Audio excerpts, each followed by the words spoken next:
ನೀವು ಸ್ವಲ್ಪ ಸೆಪ್ರೇಟ್ ಮಾಡಿ ಕೂತ್ಕೊಂಡು ಎಲ್ಲ ಸೆಪ್ರೇಟ್ ಮಾಡಿ ಕೂತ್ಕೊಂಡು.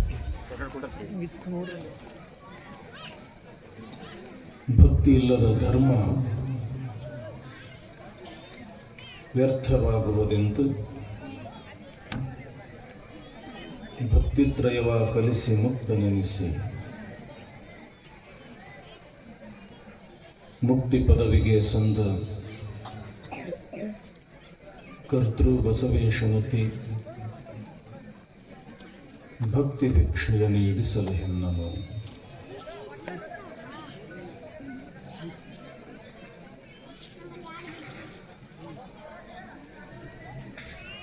ಇಲ್ಲಿ ದಾಸೋಹದೊಳಗೂ ಸ್ವಲ್ಪ ಸಮಾಧಾನ ಇದ್ರೆ ಸರ್. ಪ್ರಥಮದಲ್ಲಿ ಮಹಾಮಾನವತಾವಾದಿ ವಿಶ್ವಗುರು ವಿಶ್ವವಂದ್ಯ ಅಣ್ಣ ಬಸವಣ್ಣನವರನ್ನು ಮತ್ತು ಎಲ್ಲ ಪ್ರಮುಖರನ್ನು ಸ್ಮರಣೆ ಮಾಡಿ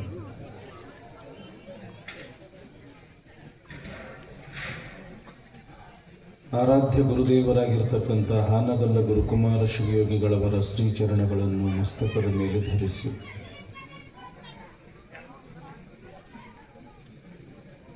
ಶಿವಮೆಚ್ಚುವಂತೆ ಬಸವ ಪುರಾಣ ಬರೆದ ಭೀಮಕವಿಗಳವರನ್ನು ಸ್ಮರಿಸಿ ಈ ನೆಲ ಜಲವನ್ನು ಪಾವನವನ್ನಾಗಿ ಮಾಡಿರತಕ್ಕಂಥ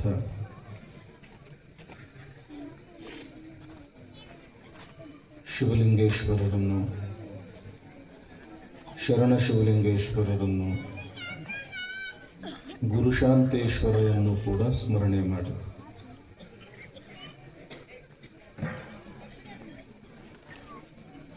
ನಮ್ಮೂರಿನ ಪವಿತ್ರ ಕ್ಷೇತ್ರ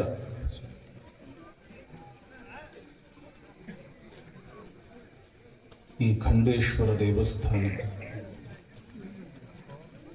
ಅತ್ಯಂತ ಜಾಗೃತ ಸ್ಥಾನ. ಬೇಡಿದವರ ಇಷ್ಟಾರ್ಥಗಳನ್ನು ಪೂರೈಸತಕ್ಕಂಥ ಒಂದು ಪುಣ್ಯಕ್ಷೇತ್ರ.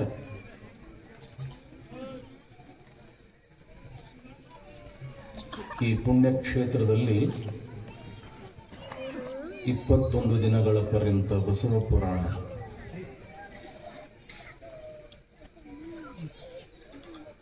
ಗೌರವಾಧ್ಯಕ್ಷರಾಗಿರ್ತಕ್ಕಂತಹ ಶ್ರೀಮನ್ ನಿರಂಜನ ಪ್ರಣವ ಸ್ವರೂಪ ಅಭಿನವ ಶಿವಲಿಂಗೇಶ್ವರ ಮಹಾಸ್ವಾಮಿಗಳವರ ಮತ್ತು ಷಟಸ್ಥಲ ಬ್ರಹ್ಮ ಶಾಂತವೀರ ಶಿವಾಚಾರ್ಯರ ಶ್ರೀಪಾದಗಳಲ್ಲೂ ನತಮಸ್ತಕನಾಗಿ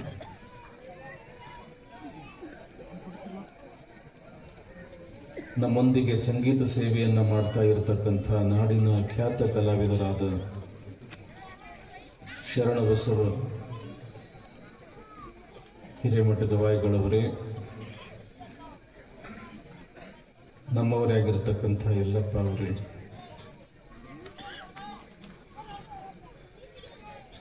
ಬಸವಣ್ಣನ ಸ್ಥಾನದಲ್ಲಿ ಅಲಂಕೃತರಾಗಿರ್ತಕ್ಕಂಥ ಬಸವಂತರಾಯರವರೇ, ಬಹಳ ಅರ್ಥಪೂರ್ಣವಾಗಿ ಉತ್ಸಾಹಭರಿತವಾಗಿ ಇಂಥದೊಂದು ಕಾರ್ಯಕ್ರಮವನ್ನು ಮಾಡ್ತಾ ಇರತಕ್ಕಂಥ ಈ ಖಂಡೇಶ್ವರ ದೇವಸ್ಥಾನದ ಟ್ರಸ್ಟ್ ಕಮಿಟಿಯ ಎಲ್ಲ ಪದಾಧಿಕಾರಿಗಳೇ, ಊರಿನ ಎಲ್ಲ ಗುರು ಹಿರಿಯರೇ, ಶರಣರೇ, ತಾಯಂದಿರೇ, ಮಕ್ಕಳೇ, ತಮ್ಮೆಲ್ಲರಿಗೂ ಶರಣು ಶರಣಾರ್ಥಿಗಳು. ಶರಣು ಶರಣಾರ್ಥಿ ಅಂದ್ರೆ ತಾವು ಕೂಡ ಶರಣು ಶರಣಾರ್ಥಿ ಅನ್ಬೇಕು. ಯಾಕೆ ಅನ್ಬೇಕು ಅಂತಂದ್ರೆ ಬಸವಣ್ಣವ್ರು ಹೇಳ್ತಾರೆ, ಕಂಡ ಭಕ್ತಂಗೆ ಕೈ ಮುಗಿವಾತನೇ ಭಕ್ತ, ಮೃದುವಚನವೇ ಸಕಲ ಜಪಂಗಳಯ್ಯ, ಮೃದುವಚನವೇ ಸಕಲ ತಪಂಗಳಯ್ಯ, ಸದುವಿನಯವೇ ಸದಾಶಿವನ ಒಲುಮೆಯಯ್ಯ ಕೂಡಲ ಸಂಗಮ ದೇವ ಅಂತ. ಯಾರು ಶರಣು ಅಂತಾರ, ಯಾರು ಶರಣು ಶರಣಾರ್ಥಿ ಅಂತಾರ,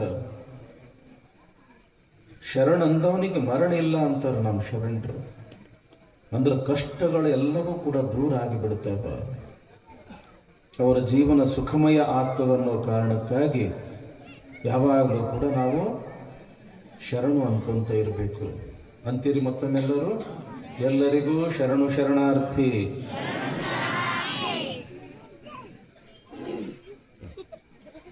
ನಮ್ಮ ಮಕ್ಕಳು ಸ್ವಲ್ಪ ಸಮಾಧಾನ ಕೂತ್ಕೊಳ್ಳಿ.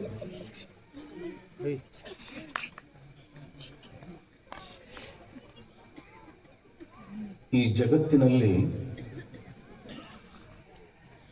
ಅನೇಕ ಜನ ಚಿಂತಕರು, ಜ್ಞಾನಿಗಳು ಆಗಿ ಹೋಗಿದ್ದಾರೆ. ಅವರೆಲ್ಲರೂ ಒಂದು ವಿಚಾರದ ಬಗ್ಗೆ ಬಹಳ ಚಿಂತನೆಯನ್ನ ಮಾಡಿದರು. ಮನುಷ್ಯನ ಬದುಕು ಪರಮಾತ್ಮ ಕೊಟ್ಟಿರತಕ್ಕಂಥ ಅಮೂಲ್ಯ ಬದುಕು. ಈ ಬದುಕು ಸುಂದರ ಆಗಬೇಕಲ್ಲ, ಈ ಬದುಕು ದಿವ್ಯವಾಗಬೇಕು, ಈ ಬದುಕು ಭವ್ಯವಾಗಬೇಕಾಗಿತ್ತು ಅಂತಂದ್ರೆ ಹೆಂಗ ಅದನ್ನು ಸುಂದರಗೊಳಿಸಲಿಕ್ಕೆ ಸಾಧ್ಯ ಅದ ಅಂತ ಚಿಂತನೆಯನ್ನ ಮಾಡಿದ್ರು.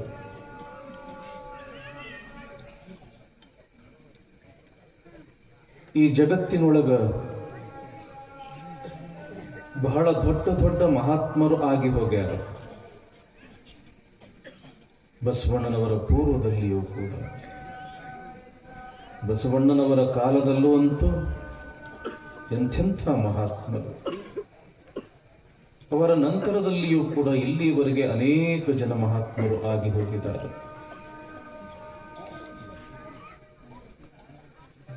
ಆದರೆ ಹುಟ್ಟುತ್ತಲೇ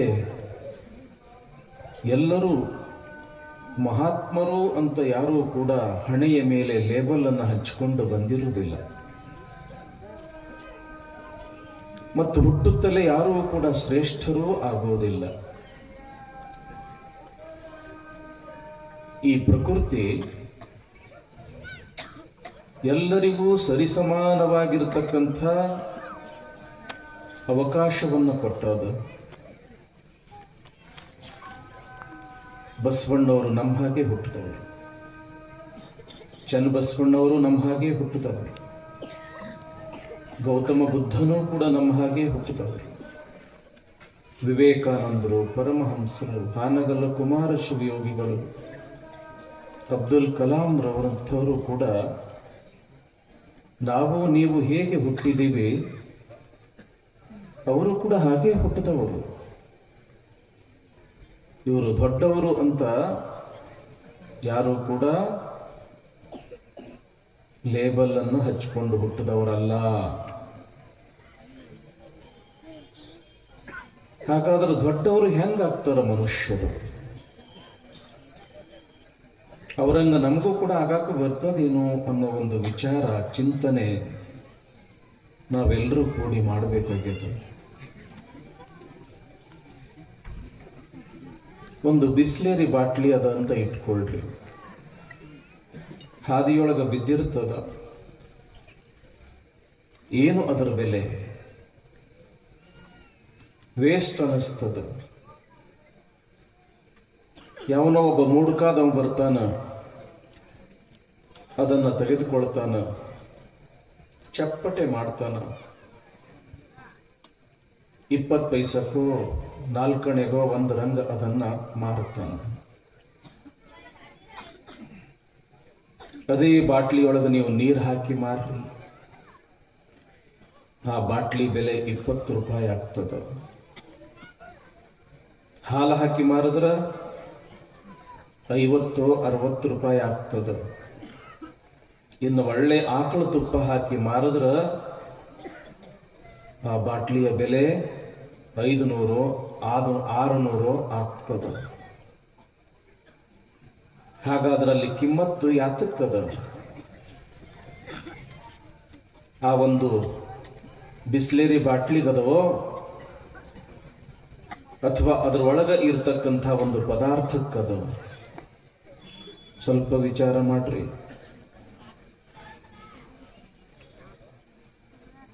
ಅದಕ್ಕೆ ಬೆಲೆ ಬರೋದು ಒಳಗಿರ್ತಕ್ಕಂಥ ಪದಾರ್ಥಗಳಿಂದಾಗಿ. ಹಾಗೆ ನಮ್ಮ ಜೀವನವೂ ಕೂಡ ಆ ಒಂದು ಖಾಲಿ ಬಾಟ್ಲಿ ಇದ್ದಂಗದ. ನೀರು ಹಾಕಿದ್ರ ಒಂದಿಷ್ಟು ಬೆಲೆ ಹೆಚ್ಚು, ಹಾಲು ಹಾಕಿದ್ರ ಇನ್ನಷ್ಟು ಬೆಲೆ ಹೆಚ್ಚು, ಇನ್ನು ತುಪ್ಪ ಹಾಕಿದ್ರ ಇನ್ನೂ ಬಹಳ ಬೆಲೆ. ಹಂಗ ಖಾಲಿ ಬಾಟಲಿಯಂತೆ ಇರ್ತಕ್ಕಂಥ ಈ ದೇಹದೊಳಗ ಒಂದಿಷ್ಟು ಒಳ್ಳೆಯ ಗುಣಗಳನ್ನು ನಾವು ಅಳವಡಿಸಿಕೊಂಡ್ರ ನಮ್ಮ ಬೆಲೆ ಹೆಚ್ಚಾಗ್ತದ. ದೇಹಕ್ಕೆ ಬೆಲೆ ಇಲ್ಲ, ನಮ್ಮ ಒಳಗಡೆ ಇರತಕ್ಕಂಥ ಗುಣಗಳಿಗೆ ಬೆಲೆ ಅದ. ನಮ್ಮಲ್ಲಿ ಇರತಕ್ಕಂಥ ಆದರ್ಶಗಳಿಗೆ ಬೆಲೆ ಸಿಗ್ತದ. ನಮ್ಮಲ್ಲಿ ಇರತಕ್ಕಂಥ ಮಾನವೀಯ ಮೌಲ್ಯಗಳಿಗೆ ಬೆಲೆ ಸಿಗ್ತದ. ಯಾವ ವ್ಯಕ್ತಿಯಲ್ಲಿ ಮಾನವೀಯ ಮೌಲ್ಯಗಳದಾವ, ಯಾವ ವ್ಯಕ್ತಿಗಳಲ್ಲಿ ಒಳ್ಳೊಳ್ಳೆ ಗುಣಗಳಿದಾವೆ, ಆ ವ್ಯಕ್ತಿ ಈ ಪ್ರಪಂಚದೊಳಗೆ ದೊಡ್ಡವನು ಅನಿಸಿಕೊಳ್ಳುತ್ತಾನೆ ಹೊರತು ಎಲ್ಲರೂ ಅನಿಸಿಕೊಳ್ಳುವುದಿಲ್ಲ. ದೊಡ್ಡವರು ಅನಿಸ್ಕೋಬೇಕು ಅನ್ನೋ ಆಶೆ ಯಾರಿಗಿರುವುದಿಲ್ಲ ಹೇಳ್ರಿ. ನಮ್ಮ ಮನೆಯೊಳಗೆ ನಾವು ದೊಡ್ಡವರು ಅನಿಸ್ಕೋಬೇಕು ಅನ್ನೋ ಆಶೆ ಸಹಜವಾಗಿಯೇ ಇರ್ತದ. ಕಡೆಗೆ ಓಣ್ಯಾಗಾದ್ರೂ 4 ಮಂದಿ ನಮಗೆ ದೊಡ್ಡವರು ಅನ್ನಬೇಕು ಅನ್ನೋ ಆಶೆನೂ ಕೂಡ ಇರ್ತದ. ಕೆಲವೊಂದಿಷ್ಟು ಜನರಿಗೆ ಊರಾಗ ನಮಗೆ ದೊಡ್ಡವರು ಅಂತ ಅನ್ನಿಸ್ಕೊಳ್ಬೇಕು ಅನ್ನೋ ಆಶೆ ಇರ್ತದ. ದೊಡ್ಡವರು ಅಂತ ಅನ್ನಿಸ್ಕೊಳ್ಬೇಕಾಗಿತ್ತು ಅಂತಂದ್ರೆ ನಮ್ಮಲ್ಲಿ ದೊಡ್ಡ ದೊಡ್ಡ ಗುಣಗಳು ಇರಬೇಕು. ದೊಡ್ಡ ಗುಣಗಳು ಇದ್ದ ವ್ಯಕ್ತಿ ದೊಡ್ಡವ ಅಂತ ಅನ್ನಿಸ್ಕೊಳ್ತಾನ. ಒಳ್ಳೆಯ ಗುಣಗಳು ನಮ್ಮನ್ನ ದೊಡ್ಡವರನ್ನಾಗಿ ಮಾಡುತ್ತದೆ. ಒಬ್ಬ ವ್ಯಕ್ತಿ ಒಂದು ಆಳಂದ ಪಟ್ಟಣದೊಳಗೆ ನಡೆದಾನ. ಒಬ್ಬ ಯುವಕ ಆ ವ್ಯಕ್ತಿ ಹಿಂದ್ಗಡೆ ಹೋಗ್ತಾ ಇರತಕ್ಕಂಥ ಸಂದರ್ಭ. ಬೇಸಿಗೆ ದಿನ, ವಿಪರೀತ ಬಿಸಿಲು. ಪಾಪ ಆ ಅಜ್ಜನ ವಯಸ್ಸು ಬಹಳ ಆಗ್ಯದ, ಮುಪ್ಪಾನ ಮುದುಕ, ಆರಾಮ್ ಬೇರೆ ಇಲ್ಲ. ಆ ಬೇಸಿಗೆಯ ದಾಹಕ್ಕೆ ಏನಾತು ಅಂತಂದ್ರ ಕಣ್ಣಿಗೆ ಚಕ್ರ ಬಂತು, ಧಪ್ ಅಂತ ಬಿದ್ದ, ಮೂರ್ಛೆ ಹೋಗಿಬಿಟ್ಟ. ಆತನ ಹಿಂದೆ ಇರತಕ್ಕಂಥ ಆ ಯುವಕ ಇವನನ್ನ ನೋಡ್ದ. ಮೂರ್ಛೆ ಹೋಗ್ಯಾನ, ಯಾರನ್ನೋದು ಗೊತ್ತಿಲ್ಲ. ಆಸ್ಪತ್ರೆಗೆ ಕರ್ಕೊಂಡು ಹೋದ. ಆ ಆಸ್ಪತ್ರೆಯಲ್ಲಿ ಉಪಚಾರ ಮಾಡಿಸ್ದ. ಪ್ರಜ್ಞೆ ಬಂತು, ಎದ್ದು ಕುಂತ ಆ ಅಜ್ಜ. ಆ ಮುಪ್ಪಾನ ಮುದುಕ ಎದ್ದು ಕುಂತು ಆ ಹುಡುಗನಿಗೆ ಅಂತನ, ನೀ ಬಹಳ ಉಪಕಾರ ಮಾಡಿದೆಪ್ಪ ನನಗ. ನಾನು ಮೂರ್ಛೆ ಹೋಗಿ ಬಿದ್ದಿದ್ದೆ, ಹಾಗೇ ಬಿಟ್ಟಿದ್ರೆ ನಾ ಏನು ಸತ್ತು ಹೋಗ್ತಿದ್ನೋ ಏನೋ. ನನ್ನ ಪಾಲಿಗೆ ನೀ ದೇವರು ಬಂದಂಗೆ ಬಂದು ನನ್ನ ಪಾಲಿನ ದೇವರಪ್ಪ ಅಂತ ತಿಳ್ಕೊಂಡು ಆ ಮುದುಕ ಈ ಯುವಕನಿಗೆ ಅಂತಾನ. ವಯಸ್ಸಿನೊಳಗೆ ಮುದುಕ ದೊಡ್ಡವ, ಆದ್ರ ಆ ಮುದುಕನೇ ಅಂತಾನ ಸಣ್ಣ ವಯಸ್ಸಿನ ಹುಡುಗ, ನೀ ನನ್ನ ಪಾಲಿನ ದೇವರಪ್ಪ ಅಂತ. ಆ ಹುಡುಗ ಯಾಕೆ ದೇವರು ಅಂತ ಅನಿಸ್ಕೊಂಡ? ಒಳ್ಳೆಯ ಕೆಲಸ ಮಾಡೋದರಿಂದ ಆ ಮುದುಕನ ದೃಷ್ಟಿಯಲ್ಲಿ ಈ ಯುವಕ ದೇವರಂತ ಕಂಡ. ಅಷ್ಟೇ ಯಾಕ ತಾಯಂದ್ರೆ, ದೀಪಾವಳಿ ಹಬ್ಬ ಬರ್ತದ, ಲಕ್ಷ್ಮೀ ಪೂಜೆ ಅಂತ ಮಾಡ್ತೀರಿ. ನಿಮ್ಮ ಕೊಳ್ಳಾಗಿರ್ತಕ್ಕಂಥ, ಮನೆಯಾಗಿರ್ತಕ್ಕಂಥ ಎಲ್ಲ ಆಭರಣಗಳನ್ನ ಆ ಲಕ್ಷ್ಮಿ ಕೊಳ್ಳಾಗ ಅಲಂಕಾರ ಮಾಡ್ತೀರಿ, ಪೂಜಾ ಮಾಡ್ತೀರಿ. ದೀಪಾವಳಿ ಹಬ್ಬ ಅಂತಂದ್ರೆ ಸಾಕಷ್ಟು ಸಂಭ್ರಮ ಇರ್ತದ. ಓಡಾಡ್ತೀರಿ, ದಣದಿರ್ತೀರಿ, ರಾತ್ರಿ ಮಲ್ಕೊಂಡು ಬಿಡ್ತೀರಿ. ದಣಿವಾಗಿದ್ರಿಂದ ನಿಮಗೆ ಎಚ್ಚರ ಆಗೋದಿಲ್ಲ. ಕಳ್ಳು ಬರ್ತಾನ. ಆ ಲಕ್ಷ್ಮಿ ಕೊಳ್ಳಲ್ಲಿ ಹಾಕಿರ್ತಕ್ಕಂಥ ಎಲ್ಲಾ ಬಂಗಾರದ ಆಭರಣಗಳನ್ನ ಇನ್ನೇನು ಬಿಚ್ಕೋಬೇಕು ಅಂತ ಬಿಚ್ಕೊಳ್ತಿರ್ತಾನ.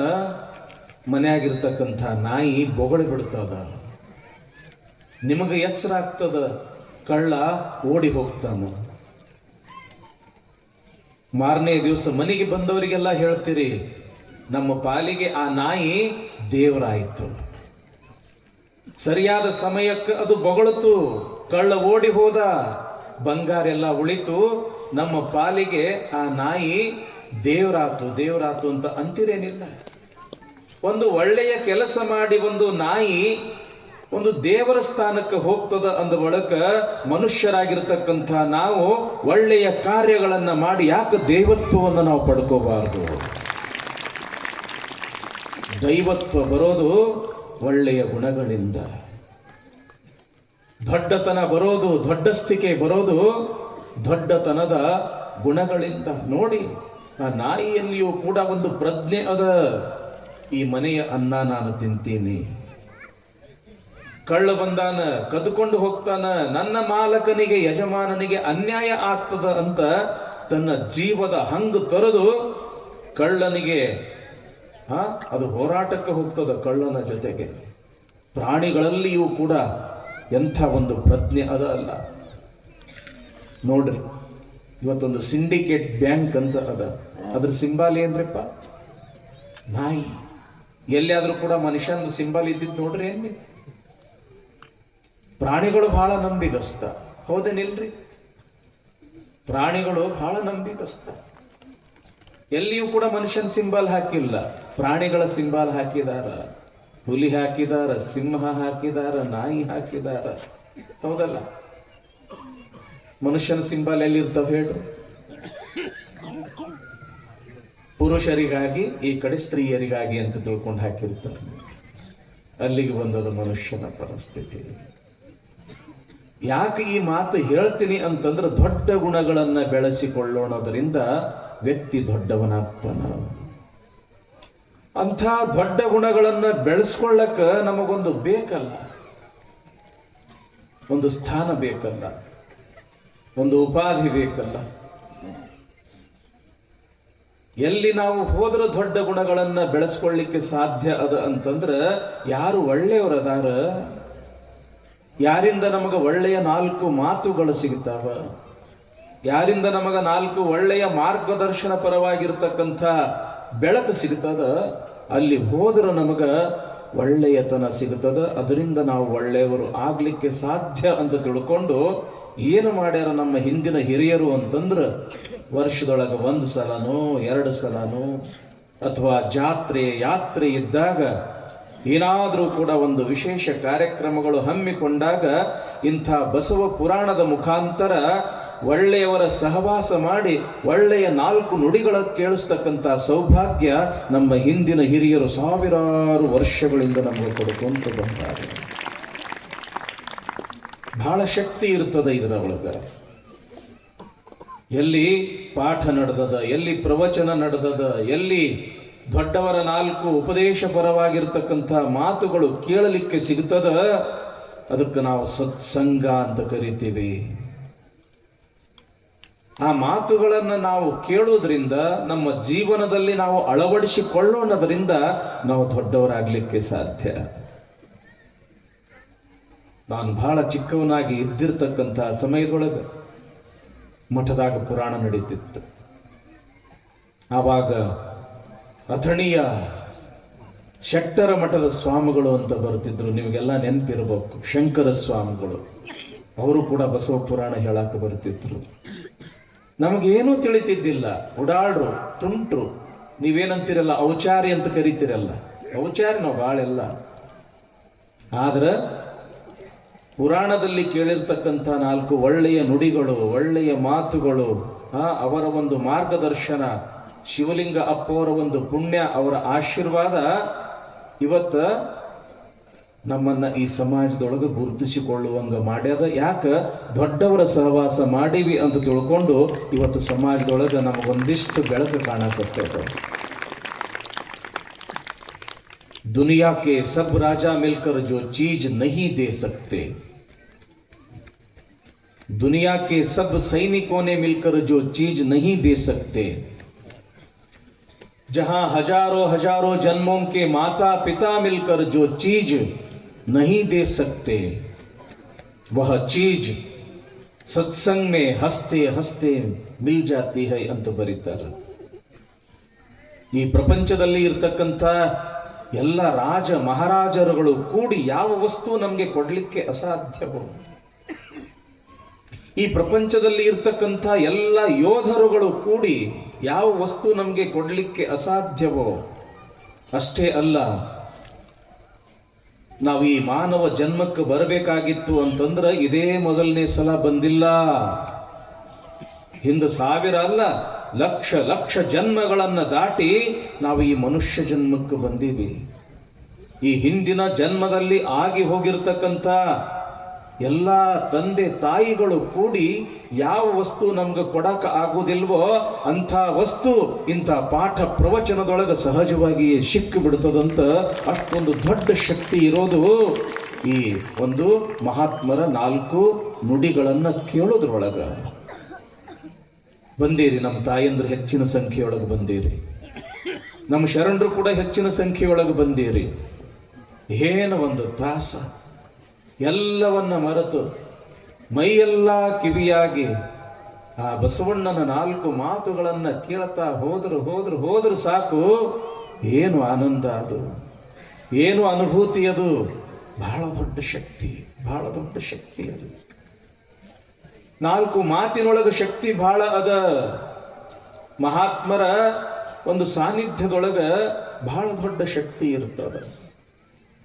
ಅಕ್ಕ ಮಹಾದೇವಿ ಹೇಳ್ತಾಳೆ, ಮರ ಮರ ಮಥನಿಸಿ ಕಿಚ್ಚು ಹುಟ್ಟಿ ಸುತ್ತಣ ತರು ಮರಾದಿಗಳ ಸುಡಲಾಯಿತ್ತು. ಆತ್ಮ ಮಥನಿಸಿ ಜ್ಞಾನಾಗ್ನಿ ಹುಟ್ಟಿ ಹೊದ್ದಿರ್ದ ತನು ಗುಣಾದಿಗಳ ಸುಡಲಾಯಿತ್ತು. ಇದು ಕಾರಣ ಮಹಾನುಭಾವಿಗಳ ಸಂಗವನೇ ಕರುಣಿಸಿ ಅನ್ನ ನುಳುಹಿಕೊಳ್ಳ ಚನ್ನ ಮಲ್ಲಿಕಾರ್ಜುನ. ಕಾಡಿಗೆ ಬೆಂಕಿ ಹತ್ತಿರ್ತದ, ಯಾರೂ ಹಚ್ಚಿರೋದಿಲ್ಲ. ಹೆಂಗ್ ಹತ್ತದ ಕಾಡಿಗೆ ಬೆಂಕಿ? ಜೋರಾಗಿ ಗಾಳಿ ಬೀಸ್ತು ಅಂತಂದ್ರ ಆ ಗಾಳಿಯ ರಭಸಕ್ಕ ಮರದ ಟೊಂಗೆಗಳು ಒಂದು ಟೊಂಗೆಗೆ ಇನ್ನೊಂದು ಟೊಂಗೆ ಘರ್ಷಣೆಯಾಗಿ ತಿಕ್ಕಿ ಅಲ್ಲಿ ಬೆಂಕಿ ಉತ್ಪನ್ನ ಆಗ್ತದ. ಕಾಡಿಗೆ ಬೆಂಕಿ ಹತ್ತದ. ಗಿಡ ಗಂಟಿ ಸುಡ್ತಾವ, ತರುಲತೆಗಳು ಸುಡ್ತಾವ. ಅಲ್ಲಿ ಇರ್ತಕ್ಕಂಥ ಪಶು ಪಕ್ಷಿ ಪ್ರಾಣಿಗಳೆಲ್ಲವೂ ಕೂಡ ಸುಟ್ಟು ಬೂದಿಯಾಗ್ತದ. ಯಾಕ? ಅಲ್ಲಿ ಘರ್ಷಣೆ ನಡೆದಿರ್ತದ. ಹಂಗ ಎಲ್ಲಿ ಪಾಠ ನಡೆದದ, ಎಲ್ಲಿ ಪ್ರವಚನ ನಡೆದದ, ಎಲ್ಲಿ ಮಹಾತ್ಮರ 4 ನುಡಿಗಳು ನಮಗ ಕೇಳಾಕ ಸಿಗಾಕತ್ತವ, ಅಲ್ಲಿಯೂ ಕೂಡ ಒಂದು ಘರ್ಷಣೆ ನಡೀತದ. ಅಲ್ಲಿಯೂ ಕೂಡ ಬೆಂಕಿ ಹತ್ತದ, ಅಲ್ಲಿಯೂ ಕೂಡ ಒಂದಿಷ್ಟು ಸುಡುತ್ತದ. ಹೆಂಗ್ರಿ ಅಪ್ಪವ್ರಂತ ನೀವು ಕೇಳಬಹುದು. ಹೇಳ್ತಕ್ಕಂಥ ಒಂದು ಆತ್ಮಗಳು, ಕೇಳತಕ್ಕಂಥ ಇಷ್ಟೊಂದು ಆತ್ಮಗಳು, ಈ ಹೇಳುವ ಕೇಳುವ ಚಿಂತನೆ ಎಂಬತಕ್ಕಂಥದ್ದು ನಡೆದದಲ್ಲ. ಇಲ್ಲಿ ಪ್ರವಚನ ಜ್ಞಾನ ಅರಿವು ಎಂಬತಕ್ಕಂಥದ್ದು ಸಿಗಾಕತ್ತದಲ್ಲ. ಈ ಹೇಳುವ ಕೇಳುವ ನಡಬರ್ಕ ಎಂಥ ಬೆಂಕಿ ಹುಟ್ಟುತ್ತದ ಅಂತಂದ್ರ ತಿಳುವಳಿಕೆ ಅನ್ನೋ ಬೆಂಕಿ ಹುಟ್ಟುತ್ತದ, ಜ್ಞಾನ ಅನ್ನೋ ಬೆಂಕಿ ಹುಟ್ಟುತ್ತದ, ಅರಿವು ಅನ್ನೋ ಬೆಂಕಿ ಹುಟ್ಟುತ್ತದ. ಏನು ಸುಡ್ತದ ಅಂತಂದ್ರ ನಮ್ಮೊಳಗಿರ್ತಕ್ಕಂಥ ಅಜ್ಞಾನ ಸುಡ್ತದ, ಕತ್ತಲೆ ಸುಡ್ತದ. ಆ ಕತ್ತಲೆ ಸುಡ್ತು ಅಂತಂದ್ರೆ ಸಾಕು, ಒಳಗ ಜ್ಞಾನ ಅನ್ನೋ ಬೆಳಕು ಹುಟ್ಟುತ್ತದ. ಜ್ಞಾನ ಅನ್ನೋ ಬೆಳಕು ಹುಟ್ಟಬೇಕಾಗಿತ್ತು ಅಂತಂದ್ರೆ ಜ್ಞಾನಿಗಳ ಸಂಘವೇ ಬೇಕು. ಅರಿವು ಎಂಬತಕ್ಕಂಥ ಬೆಳಕು ಹುಟ್ಟಬೇಕಾಗಿತ್ತು ಅಂತಂದ್ರ ಅನುಭಾವಿಗಳ ಸಂಘವೇ ಬೇಕು. ಅದಕ್ಕಂತಳ ಮಹಾನುಭಾವಿಗಳ ಸಂಘವನ್ನೇ ಕರುಣಿಸು ಎನ್ನ ನುಳಿಹಿಕೊಳ್ಳ ಚನ್ನ ಮಲ್ಲಿಕಾರ್ಜುನ. ದೊಡ್ಡವರ ಸಂಘ ಮಾಡಿ ದೊಡ್ಡವರಾಗಕ್ಕೆ ಬರ್ತದ ಅಂತಾಳ ಅಕ್ಕ ಮಹಾದೇವಿ. ನೀವು ಕೇಳಿರ್ಬಹುದು, ವಾಲ್ಮೀಕಿಯ ಕಥೆ ಕೇಳಿರಲ್ಲ? ರಾಮಾಯಣವನ್ನು ಬರೆದಿರ್ತಕ್ಕಂಥ ವಾಲ್ಮೀಕಿ ಸಾಮಾನ್ಯವೊಬ್ಬ ಬೇಡ. ನಾರದರ ಭೇಟಿಯಾಗ್ತದ ಕಾಡಿನೊಳಗ. ಬಹಳ ದೊಡ್ಡ ದರೋಡೆಕೋರ ವಾಲ್ಮೀಕಿ. ನಾರದರು ಕೇಳ್ತಾರ, ಏನೋ ತಮ್ಮ ಇಷ್ಟೆಲ್ಲ ಪಾಪದ ಕೆಲಸ ಮಾಡಾಕತ್ತಿಯಲ್ಲ, ಯಾರ ಸಲುವಾಗಿ ಮಾಡಾಕತ್ತಿ? ನನ್ನ ಹೆಂಡತಿ ಮಕ್ಕಳ ಸಲುವಾಗಿ ಮಾಡಾಕತ್ತಿ. ಕೆಟ್ಟ ಕೆಲಸ ಮಾಡೋದ್ರಿಂದ ಪಾಪ ಅನ್ನೋದು ಬರ್ತದ. ಅವ್ರ ಸಲುವಾಗಿ ನೀ ಪಾಪದ ಕೆಲಸ ಮಾಡಕತ್ತಿ. ನೀನು ಮಾಡಿರ್ತಕ್ಕಂಥ ಪಾಪದೊಳಗ ನಿನ್ನ ಹೆಂಡತಿ ಮಕ್ಕಳು ಭಾಗಿಯಾಗ್ತಾರೇನು ಕೇಳು ಅಂತ ತಿಳ್ಕೊಂಡು ನಾರದರು ಹೇಳಿದ್ರು. ಆಯ್ತು ಹೋಗಿ ಕೇಳಿ ಬರ್ತೀನಿ ಅಂತ ಬಂದ. ಹೆಂಡತಿಗೆ ಕೇಳ್ತಾನ, ನಿನ್ನ ಸಲುವಾಗಿ ಇಷ್ಟೆಲ್ಲ ನಾ ಪಾಪದ ಕೆಲಸ ಮಾಡಕತ್ತೀನಿ, ಈ ಪಾಪದೊಳಗೆ ನೀ ಭಾಗಿಯಾಗ್ತೀಯೇನು? ಆವಾಗ ಹೆಂಡತಿ ಅಂತಾಳ, ನಿಮ್ಮ ಪಾಪದೊಳಗೆ ಭಾಗಿಯಾಗಿ ನಾ ಯಾಕೆ ಪಾಪಿಯಾಗ್ಲಿ? ಪುಣ್ಯದೊಳಗೆ ಮಾತ್ರ ಭಾಗಿಯಾಗ್ತೀನಿ ಹೊರತು ಪಾಪದೊಳಗೆ ನಾ ಭಾಗಿಯಾಗುವುದಿಲ್ಲ. ಆವಾಗ ಇವನಿಗೆ ಜ್ಞಾನೋದಯ ಆತು. ಯಾರ ಸಲುವಾಗಿ ನಾ ಇಷ್ಟೆಲ್ಲ ಕೆಟ್ಟ ಕೆಲಸ ಮಾಡಕತ್ತೀನಿ, ಅವರು ನನ್ನ ಪಾಪವನ್ನು ತೆಗೆದುಕೊಳ್ಳಲಿಕ್ಕೆ ಆಗುವುದಿಲ್ಲ ಅಂದ ಬಳಿಕ ಪಾಪದ ಕೆಲಸಗಳನ್ನೇ ಬಿಡಬೇಕು ಅಂತ ತಿಳ್ಕೊಂಡು ತಪಸ್ಸು ಮಾಡ್ದ. ರಾಮ ರಾಮ ಅನ್ನಕ್ಕೆ ಬರ್ತಿದ್ದಿಲ್ಲ, ಮರ ಮರ ಮರ ಅಂದ. ಮರ ಮರ ಅನ್ಕೊಂತಾನೆ ರಾಮ ರಾಮ ಅನ್ಕೊಂತ ಏನ ಆತು ಅಂತಂದ್ರ ಸಾಕ್ಷಾತ್ಕಾರ ಆತು. ಸಾಮಾನ್ಯ ಒಬ್ಬ ಬೇಡ, ರಾಮನ ಕಥೆಯನ್ನು ಬರೀತಕ್ಕಂಥ, ರಾಮಾಯಣವನ್ನು ಬರೆದಿರ್ತಕ್ಕಂಥ ಒಬ್ಬ ದೊಡ್ಡ ಮಹರ್ಷಿಯಾದ. ಕಾರಣ ಒಳ್ಳೆಯವರ ಸಂಘ, ಒಳ್ಳೆಯವರ ಮಾರ್ಗದರ್ಶನ, ಒಳ್ಳೆಯ 4 ನುಡಿಗಳು.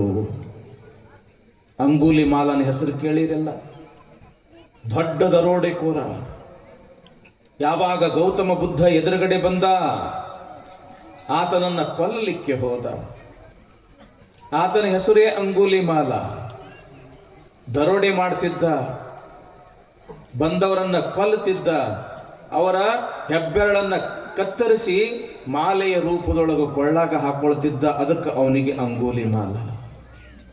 ಗೌತಮ ಬುದ್ಧ ಅಲ್ಲೇ ಇರ್ತಕ್ಕಂಥ ಒಂದು ಗಿಡದ ಎಲೆಯನ್ನ ಹಿಂಗ ಅವನ ಕಡೆಯಿಂದ ಹಿಂಗ ಕೀಳಾಕ ಹಚ್ಚದ. ಕಿತ್ತಿರ್ತಕ್ಕಂಥ ಎಲೆಯನ್ನ ಮತ್ತ ಆ ಗಿಡಕ್ಕೆ ನೀನು ಅಂಟಿಸಪ್ಪ ಅಂತ ತಿಳ್ಕೊಂಡು ಗೌತಮ ಬುದ್ಧ ಹೇಳ್ದ. ಇವ ಪ್ರಯತ್ನ ಮಾಡ್ದ, ಆದ್ರ ಆ ಎಲೆ ಮತ್ತೆ ಅಂಟಿಸ್ಲಿಕ್ಕೆ ಆಗ್ಲಿಲ್ಲ.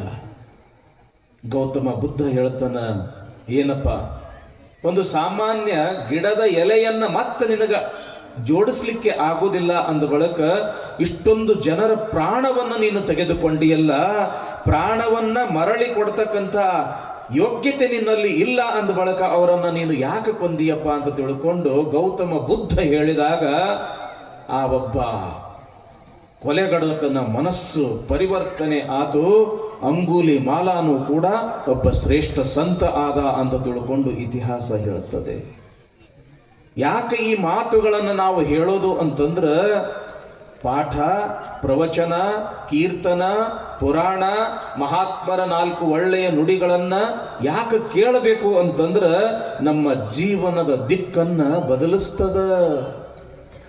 ಕತ್ತಲೆಯಲ್ಲಿ ಇರ್ತಕ್ಕಂಥ ನಮ್ಮ ಬದುಕನ್ನ ಬೆಳಕಿಗೆ ಕರೆದುಕೊಂಡು ಬರತಕ್ಕಂಥ ಈ ಶಕ್ತಿ ಮಹಾತ್ಮರ ಹತ್ರ ಇರ್ತದ ಅನ್ನೋ ಕಾರಣಕ್ಕಾಗಿ ಸಾರ ಸಜ್ಜನರ ಸಂಘ ಲೇಸ ಕಂಡಯ್ಯ, ದೂರ ದುರ್ಜನರ ಸಂಘ ಅದು ಭಂಗವಯ್ಯ. ಸಂಘದಲ್ಲಿ 2 ಉಂಟು, ಒಂದು ಬಿಟ್ಟು ಒಂದು ಹಿಡಿ, ಮಂಗಲ ಮೂರ್ತಿ ನಮ್ಮ ಕೂಡಲ ಸಂಗಮ ದೇವನ ಅಂತ ಬಸವಣ್ಣವ್ರು ಹೇಳ್ತಾರೆ. ಅದಕ್ಕ ನಮ್ಮ ಗ್ರಾಮ, ನಮ್ಮ ಹಿಪ್ಪರಿಗೆಯ ಗ್ರಾಮ ಯಾವಾಗಲೂ ಕೂಡ ಮಹಾತ್ಮರ ಸಂಘದಲ್ಲೇ ಬಂದಿರತಕ್ಕಂಥ ಗ್ರಾಮ. ಯಾವಾಗಲೂ ಮಠದೊಳಗೆ ಅಜ್ಜಾರಿರಬೇಕು, ಭಕ್ತರಲ್ಲಿ ದರ್ಶನಕ್ಕೆ ಹೋಗಬೇಕು, ಅಜ್ಜವರು ಅವರಿಗೆ ಆಶೀರ್ವಾದ ಮಾಡಬೇಕು, 4 ಒಳ್ಳೆಯ ಮಾತುಗಳನ್ನು ಹೇಳಬೇಕು. ಯಾವಾಗ ಇಂಥ ಗುಡಿ ಗುಂಡಾರ ಮಠ ಮಂದಿರ ಒಂದು ಶುಭ ಕಾರ್ಯಗಳು ಇರ್ತಾವ, ಅಂಥ ಸಂದರ್ಭದಲ್ಲಿ 4 ಒಳ್ಳೆಯ ನುಡಿಗಳನ್ನು ದೊಡ್ಡ ದೊಡ್ಡ ವ್ಯಕ್ತಿಗಳಿಂದ ಕೇಳಿಸ್ತಕ್ಕಂಥ ಒಂದು ಏನು ದೊಡ್ಡ ಕೆಲಸ ನಮ್ಮ ಮಾದನ ಹಿಪ್ಪರಗಿ ಗ್ರಾಮದೊಳಗೆ ನಡೆದದ. ಹೀಗಾಗಿಯೇ ಇದು ಮಾದನ ಹಿಪ್ಪರಗಿ, ಮಹಾದನ ಹಿಪ್ಪರಗಿ, ಮಹಾತ್ಮರ ಹಿಪ್ಪರಗಿ ಅಂತ ಹೆಸರು ಪಡ್ಕೊಂಡದ ಜಗತ್ತಿನೊಳಗ. ಹೀಗಾಗಿ ಇಲ್ಲಿ ಬಸವ ಪುರಾಣ ಅಂತಂದ್ರೆ ಇಲ್ಲಿ ಬರ್ತಕ್ಕಂಥ ಆದರ್ಶಗಳು, ಇಲ್ಲಿ ಬರ್ತಕ್ಕಂಥ ರೀತಿಗಳು, ಇಲ್ಲಿ ಬರ್ತಕ್ಕಂಥ ಏನು ಅದು ಮಹಾತ್ಮರ ಜೀವನ ಚರಿತ್ರೆಗಳು, ಚಿಂತನೆಗಳು ಬಹಳ ಅದ್ಭುತ. ಹೀಗಾಗಿ ಬಿಡೋದು ಬಿಟ್ಟು 1 ಗಂಟೆ ಅನುಕೂಲ ಮಾಡಿಕೊಂಡು ಮೈಯೆಲ್ಲ ಕಿವಿಯಾಗಿ ಬಸವಣ್ಣನ ಪ್ರವಚನ ಕೇಳಿದ್ರೆ ಸಾಕು, ಜೀವನ ಧನ್ಯ ಎಂಬತಕ್ಕಂಥ ಮಾತನ್ನು ಇಲ್ಲಿ ಪೀಠಿಕೆಯಲ್ಲಿ ತಿಳಿತಾ ಇನ್ನು ಪುರಾಣ ಭಾಗಕ್ಕೆ ಬರೋದಕ್ಕಿಂತ ಮುಂಚೆ ನಮ್ಮ ಗವಾಯಿಗಳು ಒಂದು ಹಾಡನ್ನು ಹೇಳ್ತಾರೆ, ನಂತರ ವಿಷಯ ಮುಂದುವರಿಸೋಣ.